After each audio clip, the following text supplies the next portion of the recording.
Massive thank you to channel member Robson Kitely. Hello cricketers, welcome back to the channel. I hope you're doing well and welcome to the first of one of many videos in 2025 where we're going to be talking about cricket and not just doing it all the time. Today we have a massive question, and the question is will Joe Root overtake Sachin Tendulkar as the leading test run scorer of all time?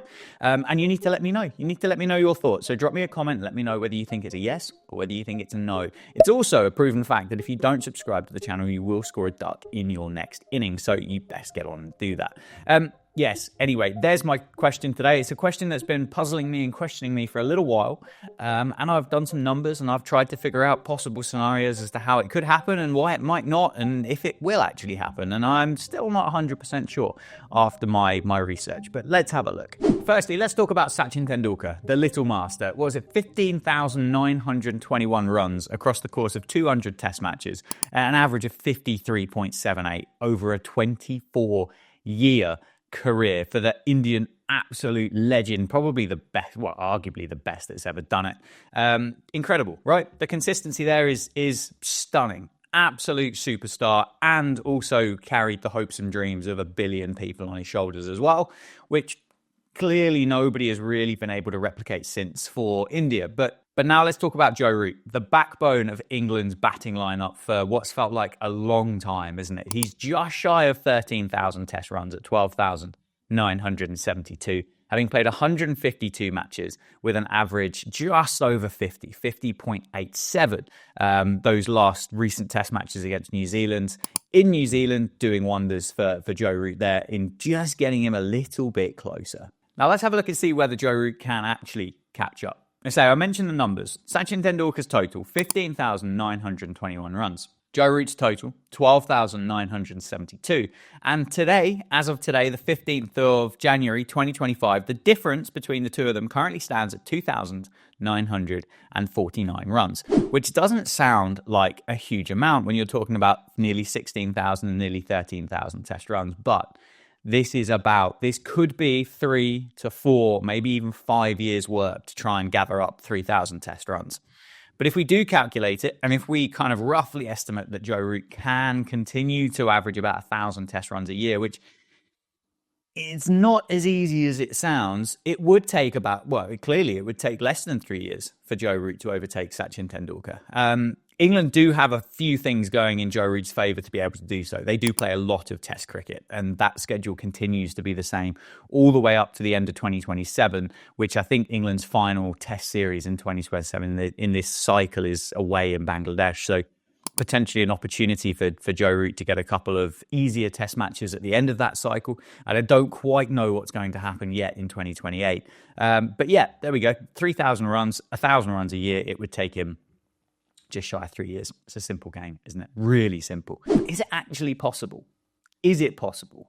That's something that I've been trying to work out, because it isn't just about averages, is it? There is more to this game than just churning out runs. There's injuries, there's form, there's schedules, there's leadership changes. There's so many different things that could happen. But if you try and break it down for 1,000 runs a year, I have worked some of the bits out. England's upcoming schedule, it looks pretty good, to be fair, and Joe Root averages highly against a lot of the opposition.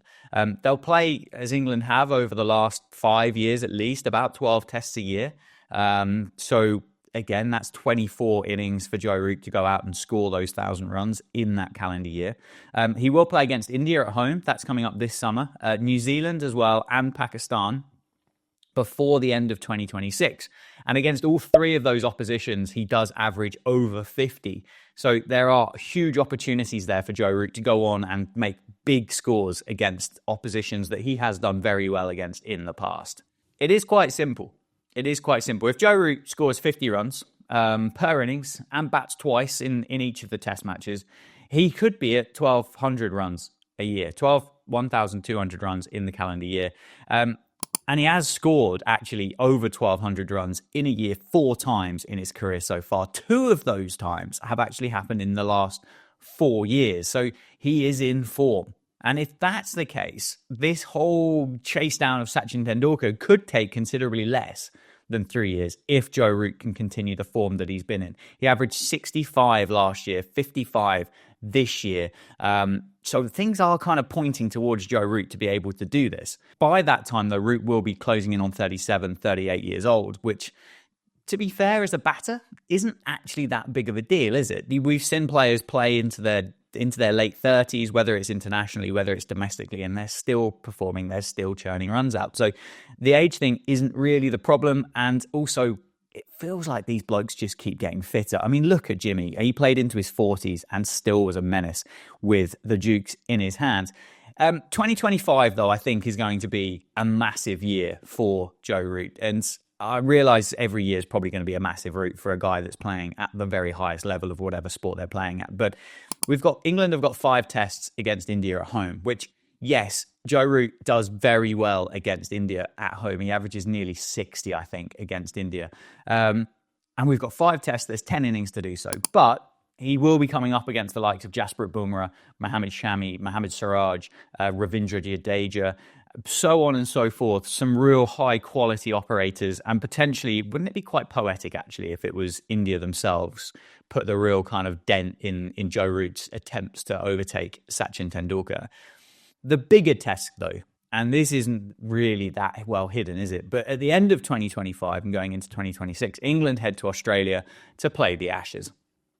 And this hasn't ever gone particularly well for Joe Root. He averages, well, he's never scored 100 in Australia, for one. And for a guy that has scored as many hundreds as he was, that certainly stands out as a bit of an anomaly.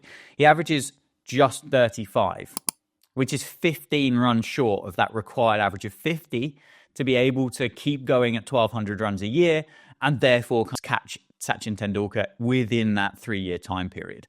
The other thing as well, for those kind of more senior England players, the Ashes Down Under does tend to be a little bit of a graveyard for some of those guys. So I don't see Joe Root retiring at the end of the Ashes, depending if that series hasn't gone particularly well, but you never know. You just never know. But there will be challenges for Joe Root. I've just mentioned Australia being one of them, but clearly form is going to be another massive challenge. That's probably the biggest challenge, isn't it?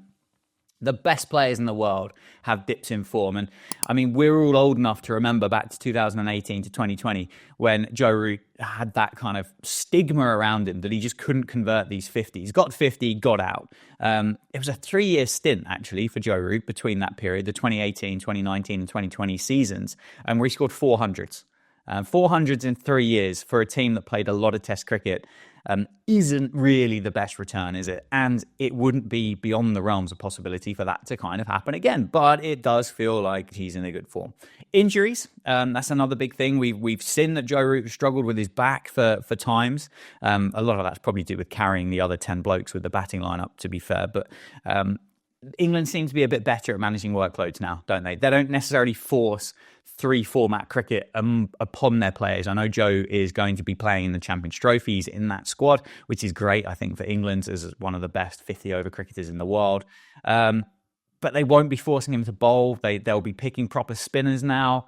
And I think that kind of works quite nicely. They don't necessarily just send them back to Yorkshire or whatever and go and play like 15 championship games on top of it. So that's a positive. And then obviously the team dynamics and the actual kind of thought about England's Bazball is, I think Bazball's actually been a massive positive for Joe Root. There's kind of some talk about the fact that they might not give them time to go out there and churn out the big innings that Joe Root needs to churn them out at, but he doesn't really churn them out. He strikes at a pretty good rate. And as I say, since Brendan McCullum and Ben Stokes took over, in 2023, he averaged 65. In 2024, he averaged 55. So actually, it's been a positive for Joe Root. Could it change if there's a change of coaching captain? Who knows? But they'll certainly be in charge until the end of this year, still going in towards that, obviously, that Ashes series at the end of 2025, 2026. So there we go. There's my working out. Do I think Joe Root will overtake Sachin Tendulkar? And I think he will. I do genuinely think he will, but I'd love to hear your thoughts as to whether you think he will or not. I'm curious as to know what your opinions are. Just because, if Joe Root were to go past Sachin Tendulkar, I don't necessarily know whether that would make him the greatest ever to play the game or the greatest ever batter. It's an interesting point, isn't it? I mentioned earlier, Sachin Tendulkar played his cricket with the pressure of a billion people cheering him on, pressuring him, supporting, criticising. Joe Root plays cricket for a country which if somebody told me that cricket wasn't in the top 5 sports in terms of popularity in the UK anymore, I wouldn't even be surprised. And if it was closer to 10th as well, I wouldn't be surprised by that either. So completely different pressures, completely different scenarios, completely different conditions. Sachin would have played a lot in India. Joe Root would have played a lot in England. Sachin would have played against Shane Warne, Glenn McGrath, Courtney Walsh, Curly Ambrose, etc. Wasim Akram. Joe Root's played against Bumrah and Cummins and Stark and Mitch Johnson and Kagisa Rabada and Dale Steyn. It's a real different sample size, but it's entirely possible. And wouldn't it be cool? That's what records are there for. They're there to be broken. Can he go and chase down 15,921? Let me know.